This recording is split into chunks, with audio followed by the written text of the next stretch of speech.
আসসালামু আলাইকুম বন্ধুগণ, তোমরা গুলো কাই ক্যাঙ্কা আসছেন? মই তোমাগুলো দয় মেলা ভালো আছো আলহামদুলিল্লাহ। নিয়ে আসলাম সকাল সকালে একটা সকালের মিনি ব্লগ। সকালে কি কি কাজ করছো, কি কি কাজ করো নাই সেখানে রান্না বান্নার ভিডিও কোনো সকালে কি কি রান্না বান্না করা হয়েছে ওখানে। তো সকালবেলা উঠিয়ে যেটা আমার কাজ, নামাজ কালাম শেষ করে রান্না বান্না শুরু করা। তো যেটা করছি আজকে ওটা কোনো কচু আর আলু প্রথমে আমি ভাজি করে নিয়েছি সুটকে দিয়ে, মানে ভাজি বসে দিয়েছি। এটি ছোটো ভাইয়ের জন্য কোয়েল পাখি সেদ্ধ বসে দেওয়া হয়েছে।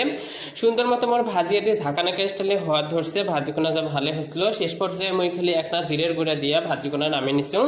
এরপরে কি করছো, মই মোর ছোটো ভাইয়ের জন্য খিচুড়ি বসে দিয়েছি। তাই খিচুড়ি মানে ভুনা খিচুড়ি করি, এই জন্য আমি সবগুলো কম কম করে নিয়েছিলাম। বাসার সেরকম সবজি আসলো না, কারণ বরবটি আর আলু আসলো। সেই বরবটি আলু আদা রসুন পেঁয়াজ যা যা আছে সব কিছু দিয়ে সুন্দর মতো মাখিয়ে নিয়েছি। মাখিয়ে নিয়ে একেবারে বসে দিয়েছি।